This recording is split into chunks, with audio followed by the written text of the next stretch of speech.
Jesus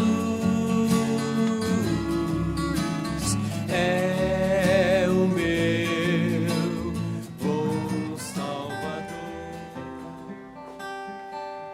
Amada Igreja do Senhor, paz e graça, boa noite a todos os irmãos. Que a bênção do Senhor seja uma constante na vida de cada um de nós.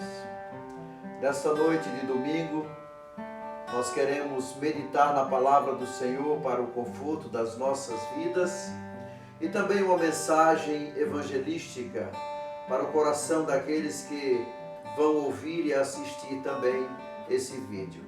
Vamos orar? Senhor nosso Deus, nosso bendito Pai que estás nos céus, nós te bendizemos, Pai, pelo dia que passou, pela noite chegada e o privilégio que temos, Senhor, de louvar o Teu nome em família, ouvir a Tua palavra, meditar nos Teus conselhos. Ó Deus, queremos Te pedir a Tua bênção pela nossa igreja, pela nossa nação, Senhor, tem misericórdia de nós. Repreende toda a investida do mal sobre o Teu povo, sobre esta nação brasileira. Conduz-nos, ó Deus, em vitória, no nome de Jesus. Amém. Vamos cantar.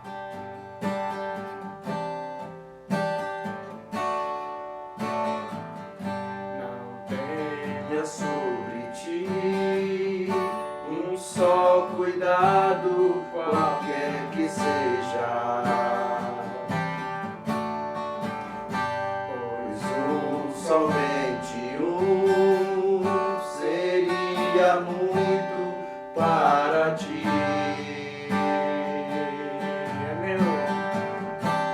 É meu, somente meu, todo o trabalho, e o teu trabalho é descansar em mim.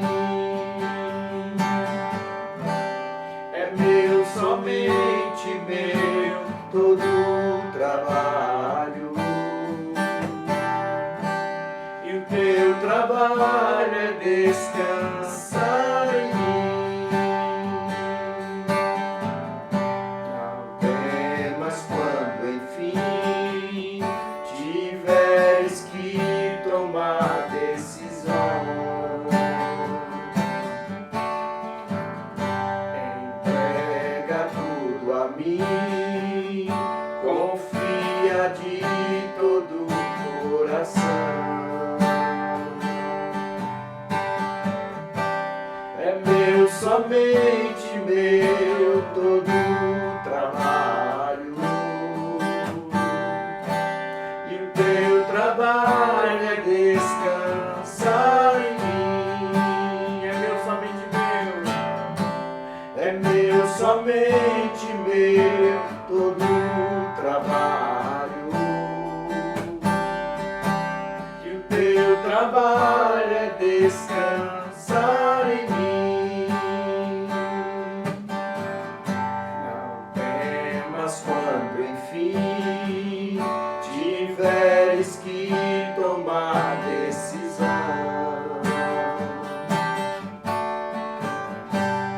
Entrega tudo a mim, confia de todo o coração.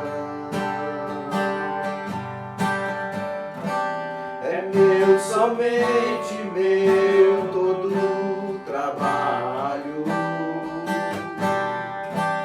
e o teu trabalho é descansar em mim. É meu, somente meu, todo o trabalho. É meu, somente meu, todo o trabalho, e o teu trabalho é descansar em mim.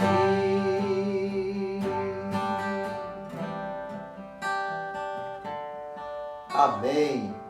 O teu trabalho é descansar em mim, disse Jesus a todos nós. Irmãos, eu quero chamar a atenção de todos para a leitura da palavra de Deus, do Evangelho segundo escreveu Lucas, no capítulo 13. Pegue a sua Bíblia, Lucas capítulo 13, e vamos ler alguns versículos para a nossa meditação esta noite. Lucas capítulo 13, a começar do verso 1, leitura que eu faço da versão da nova tradução da linguagem de hoje. Está escrito assim: naquela mesma ocasião, algumas pessoas chegaram e começaram a comentar com Jesus como Pilatos havia mandado matar vários galileus no momento em que eles ofereciam sacrifício a Deus. Então Jesus disse: vocês pensam que se aqueles galileus foram mortos desse jeito, isso quer dizer que eles pecaram mais do que os outros galileus? De modo nenhum. Eu afirmo a vocês que se não se arrependerem dos seus pecados, todos vocês vão morrer, como eles morreram. E lembrem daqueles 18 do bairro de Siloé, que foram mortos quando a torre caiu em cima deles. Vocês pensam que eles eram piores do que os outros que moravam em Jerusalém? De modo nenhum. Eu afirmo a vocês que se não se arrependerem dos seus pecados, todos vocês vão morrer como eles morreram. Então Jesus contou esta parábola. Certo homem tinha uma figueira na sua plantação de uvas. E quando foi procurar figos, não encontrou nenhum. Aí disse ao homem que tomava conta da plantação: olha, já faz 3 anos seguidos que eu venho buscar figos nesta figueira e não encontro nenhum. Corte esta figueira. Por que deixá-la continuar tirando a força das terras sem produzir nada?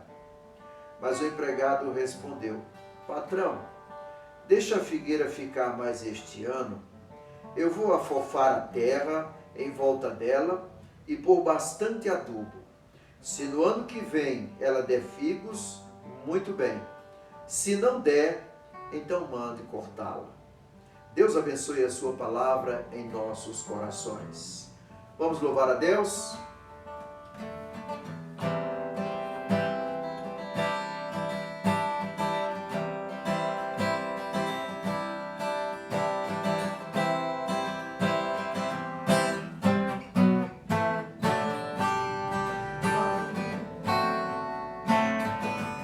Se meu povo me escutasse e me servisse com integridade, eu abriria as janelas dos céus e lhe daria o trigo mais fino.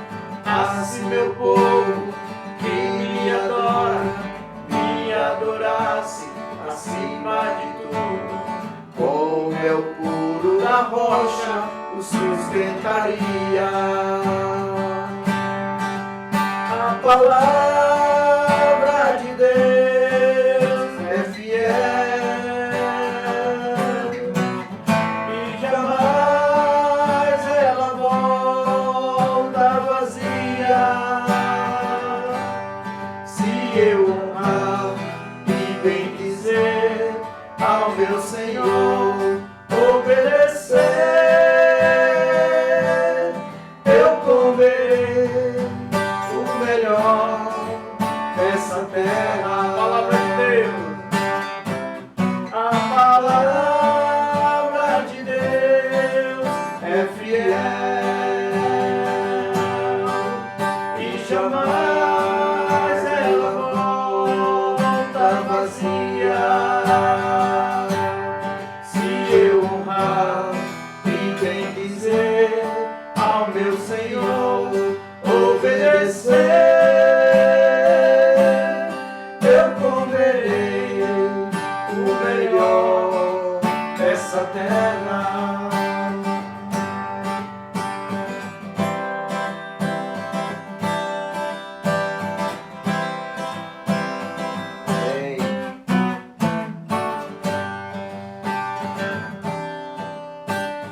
Assim meu povo me escutasse e me servisse com integridade, eu abriria as janelas dos céus e lhe daria o trigo mais fino.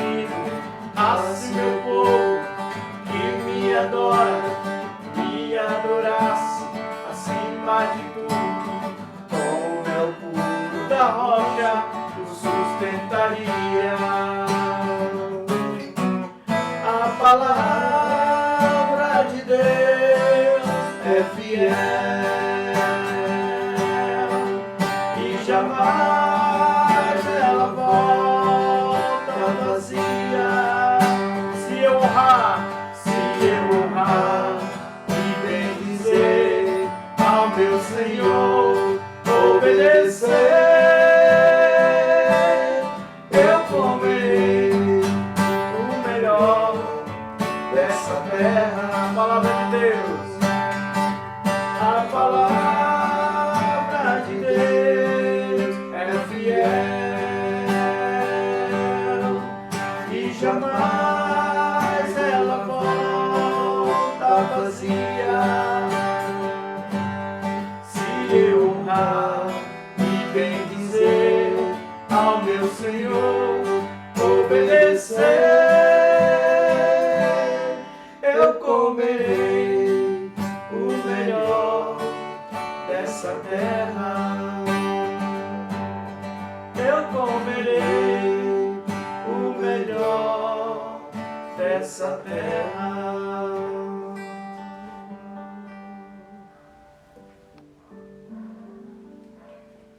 Queridos, pensemos esta noite no texto que foi lido inicialmente.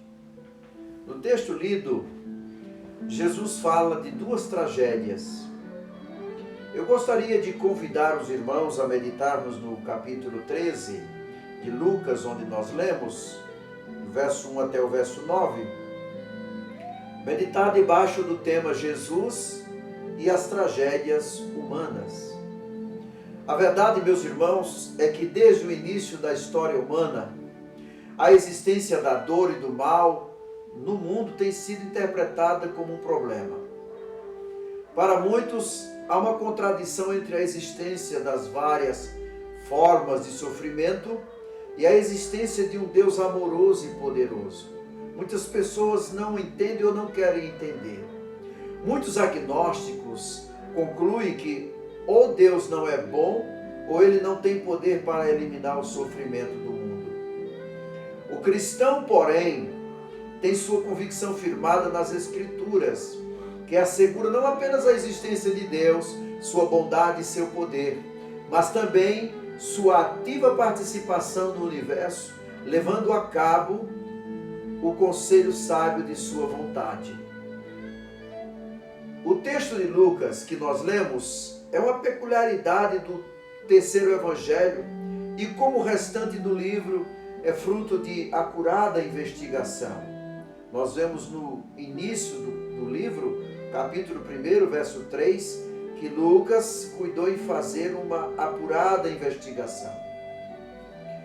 Lucas descreve a posição de Jesus quanto a algumas calamidades ocorridas no contexto de seu ministério terreno.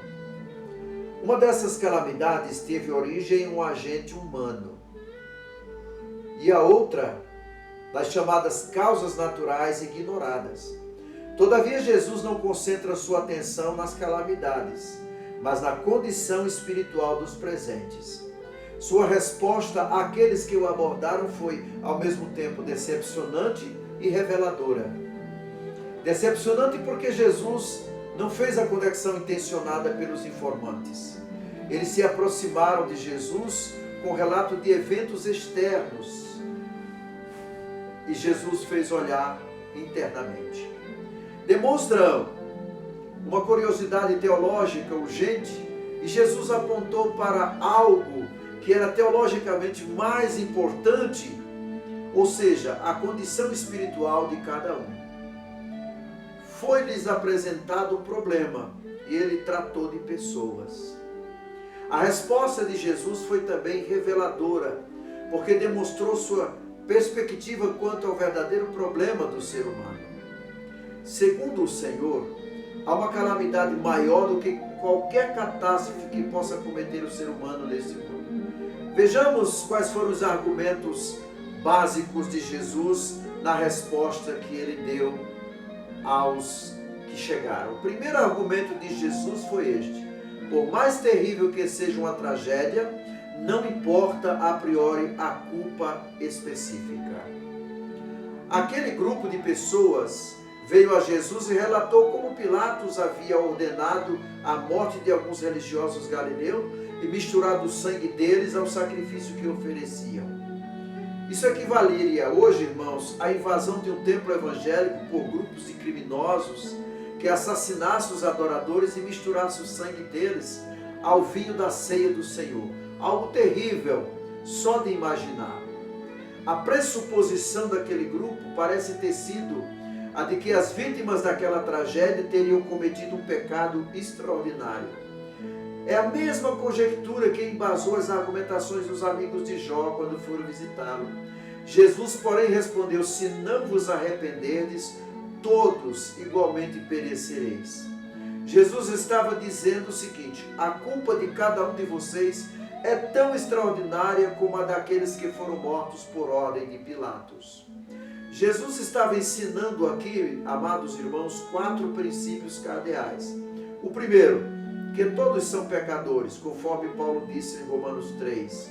O segundo, que não há ser humano que seja por si mesmo inocente, pois todos fomos concebidos em pecado, como disse o salmista Davi no Salmo 51. O terceiro, que o que deveria maravilhar-nos não é o fato de alguns seres acometidos por calamidade, mas sim o fato de tantos serem poupados. Finalmente, em quarto, que algumas catástrofes ou infelicidade acontecem para que a glória de Deus seja manifestada a todos, como foi o caso do cego de nascença lá em João capítulo 9.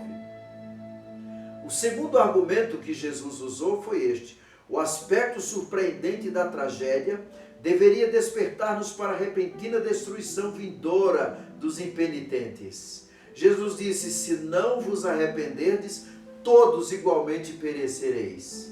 Então, ele não estava se referindo à forma de morte, pois enquanto o verso 1 cita alguns que morreram durante um ato de culto, o verso 4 menciona outros sobre os quais uma torre desabou. Da mesma forma, Jesus não se referia ao local da morte, pois o texto menciona 2 locais distintos.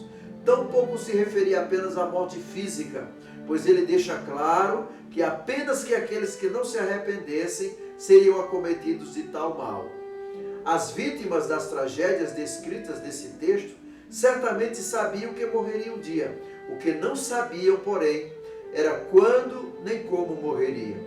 Se soubessem que morreria naquele ato de adoração, ou soterrados debaixo daquela torre, seguramente não teriam saído de casa naquele dia. Sua destruição as tomou de surpresa. Apenas o arrependimento nos prepara para o encontro com a morte e logo após com Deus. Ainda que a graça de Deus seja eterna, nossas vidas não são, e a condenação do homem sem Deus virá surpreendentemente. Lucas capítulo 17, verso 26, Jesus disse: como aconteceu nos dias de Noé, assim também será nos dias do Filho do Homem. Comiam, bebiam, casavam e davam-se em casamento, até o dia em que Noé entrou na arca e veio o dilúvio e o destruiu a todos. Como também da mesma forma aconteceu nos dias de Ló. Comiam, bebiam, compravam, vendiam, plantavam e edificavam. Mas no dia em que Ló saiu de Sodoma, choveu do céu fogo e enxofre e os destruiu a todos. Assim será no dia em que o Filho do Homem há de se manifestar. E o terceiro argumento de Jesus naquele momento foi: por mais terrível que seja a morte física, há ainda um destino pior para aqueles que não se arrependem. A morte é um fenômeno tão temível que Jó, em seu livro, no capítulo 18, se refere a ela como o rei dos terrores. No capítulo 38, Jó se refere à morte como a porta da região tenebrosa. E há também a convicção por parte de Jó que a morte é a casa destinada a todo vivente. Está lá no capítulo 31. Jesus menciona algo pior que a morte, quando ele diz: se não vos arrependerdes, todos igualmente perecereis. Em certo sentido, irmãos, a palavra perecimento é sinônimo de morte física. Mas o fato de, nesse texto, Jesus ter conectado a palavra perecereis à condição de pecado e dito que isso acontecerá apenas com aqueles que não se arrependerem, leva-nos a concluir que ele se referia a algo mais que apenas a morte física. A observação de outros textos do Novo Testamento nos mostra que o termo perecimento é usado como antônimo de vida eterna, algo que alcança ou que com alcance para além do túmulo. Mateus capítulo 10, Jesus disse: e não temais os que matam o corpo e não podem matar a alma. Temei antes aquele que pode fazer perecer no inferno tanto a alma como o corpo. Em João 3,16, que é um versículo tão conhecido, Jesus disse: porque Deus amou o mundo de tal maneira que deu o seu Filho unigênito, para que todo aquele que nele crê não pereça, mas tenha a vida eterna. Ao contrário do que muitos pensam, este assunto não é mais um tema religioso irrelevante. É tão prático quanto as informações sobre a AIDS, sobre a bactéria antraz, sobre o vírus Covid-19. Pecado sempre mais perigoso que qualquer risco à nossa saúde física. O máximo que uma enfermidade física, uma bactéria ou um vírus pode fazer é levar-nos ao túmulo. O pecado traz a condenação eterna sobre aqueles que não se arrependem. E o quarto argumento de Jesus é o seguinte: o horror das tragédias humanas deveria nos conduzir ao arrependimento. O arrependimento é a única porta de livramento da condenação vindoura. Se não vos arrependerdes, todos igualmente perecereis, disse Jesus àqueles homens. Mas o que é arrependimento, você me pergunta? Biblicamente falando, significa retomar ou retornar ao Senhor. No grego, a palavra arrependimento significa mudança de mente e descreve uma mudança radical na disposição de uma pessoa. Diz respeito ao julgamento que a pessoa faz de si mesma, do seu pecado e da graça de Deus a ela oferecida. Assim, arrependimento é algo que ocorre no coração e envolve a pessoa como um todo em seu retorno ao Senhor. Envolve não apenas tristeza pelos atos cometidos, isso apenas é remorso, mas envolve uma firme resolução de abandonar o pecado e voltar-se para Deus. Lucas traz 3 importantes ilustrações sobre o arrependimento. A primeira ilustração está na condenação de Jesus às cidades impenitentes, lá no capítulo 10, quando ele diz: ai de ti, Corazim e Betsaida. São cidades impenitentes. A segunda, na referência aos ninivitas, está lá no capítulo 11. E a terceira, na parábola do rico e do mendigo, no capítulo 16. Estes exemplos nos levam à conclusão de que o arrependimento envolve, primeiro, genuína tristeza pelos pecados do passado e pelas tendências pecaminosas no presente. É o fato de as pessoas arrependidas vestirem-se de saco e cinza. A segunda é fé na palavra proclamada e retorno dos maus caminhos. Foi o que aconteceu com a cidade de Nínive. Todos se arrependeram dos seus maus caminhos. E a terceira é a persuasão pelas Escrituras quanto aos perigos da impiedade e compromisso em atender os mandamentos do Senhor. É o caso da parábola que Jesus contou no final. Assim, fé e arrependimento andam juntos e os efeitos do arrependimento acompanham toda a nova vida do arrependido. Depois de elucidar esses incidentes, Jesus contou a parábola da figueira estéril. Isoladamente, essa parábola é de difícil entendimento, mas quando considerada com o tratamento dado por Jesus às tragédias, ela mostra que ele está ampliando os seus ensinamentos, indicando que vivemos no tempo da longanimidade de Deus. Essa parábola enfatiza a verdade de que nossa presente existência, quero dizer, é fruto da paciência de Deus para conosco. enquanto aguarda o nosso arrependimento. Pedro confirma isto lá na sua segunda carta, no capítulo 3, verso 9, quando ele diz: não retarda o Senhor a sua promessa, como alguns a julgam demorada. Pelo contrário, ele é longânimo para convosco, não querendo que nenhum pereça, senão que todos cheguem ao arrependimento. Concluindo, queridos irmãos, o que o Senhor queria dizer sobre as tragédias humanas? O que o Senhor Jesus queria dizer sobre as tragédias humanas? Que, por mais tristes e angustiantes que sejam, o principal efeito delas em nossa vida não deveria ser o de despertar curiosidade, nem o de efetivarmos conexões não autorizadas sobre a pecaminosidade das vítimas, mas darmos atenção à nossa condição espiritual e à condenação vindoura sobre a nossa impenitência. Como bem aconselhou o apóstolo Paulo aos cidadãos de Coríntios: examine-se cada um a si mesmo. Fica para mim esta noite, fica para mim e para você, meus irmãos e irmã, a responsabilidade de reflexão diante das tragédias humanas. Elas sempre aconteceram e continuarão a acontecer. O importante em tudo isso é o conselho de Jesus: estar preparado espiritualmente para não perecer. Deus possa colocar em nossos corações o desejo ardente de vivermos sempre preparados para nos encontrarmos com Ele, o Senhor de todas as coisas, inclusive da nossa redenção, através do sangue do seu Filho Jesus Cristo, derramado na cruz do Calvário. Que o mesmo Jesus nos abençoe. Amém.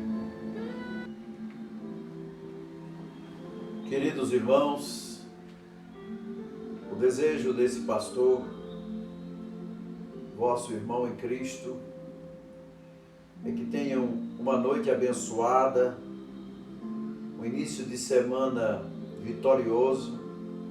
Aqueles irmãos que estão indo ao trabalho, que o Senhor possa conduzi-los, guardá-los. Aos que estão em casa, que possam meditarmos juntos. Orem uns pelos outros, oremos uns pelos outros. Peçamos ao Senhor que fortaleça a sua igreja a cada instante.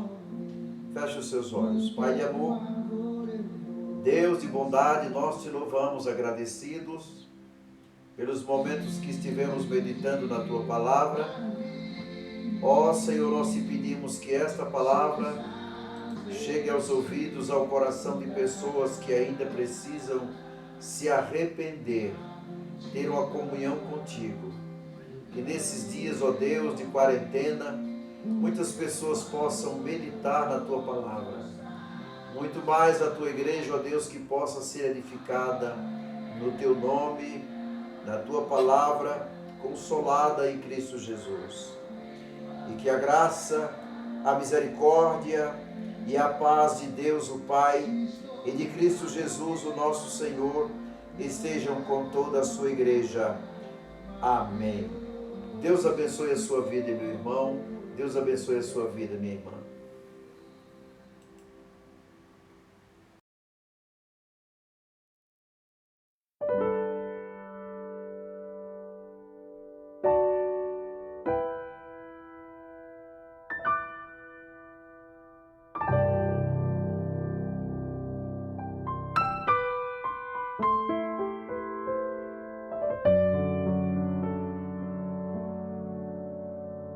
De todas as provas que eu já passei, é bem difícil, Senhor, a gente às vezes ouvir acusações do vil tentador.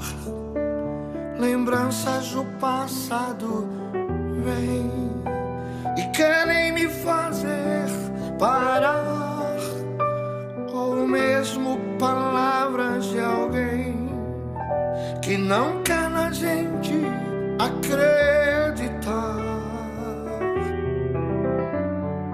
Quase parando, sem forças e vigor, a gente lê a palavra e encontra bastante poder para vencer e continuar a jornada e ver que o passado ficou para trás, pois Cristo na cruz tudo já venceu e saber que dele não lembra mais. Eu canto pra glória de Deus, aleluia.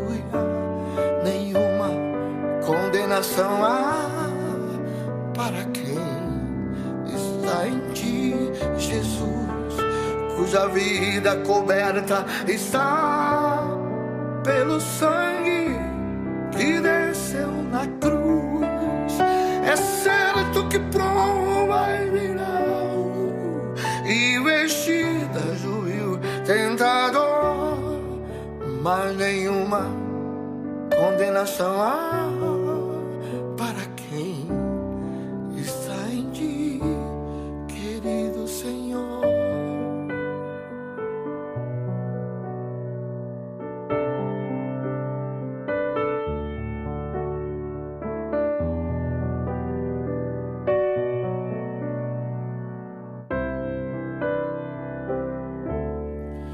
E quase parando, sem forças e vigor, a gente lê a palavra e encontra bastante poder para vencer e continuar a jornada e ver que o passado ficou para trás, pois Cristo na cruz tudo já venceu e saber que dele não lembra mais.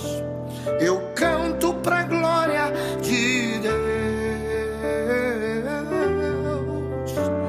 Nenhuma condenação há para quem está em ti, Jesus, cuja vida coberta está pelo sangue que desceu na cruz. É certo que provas virão, investida, juiz, tentador, mas nenhuma condenação há para quem está em ti, querido Senhor, que cura toda dor. Amado Senhor, restaurador da minha casa, da minha família,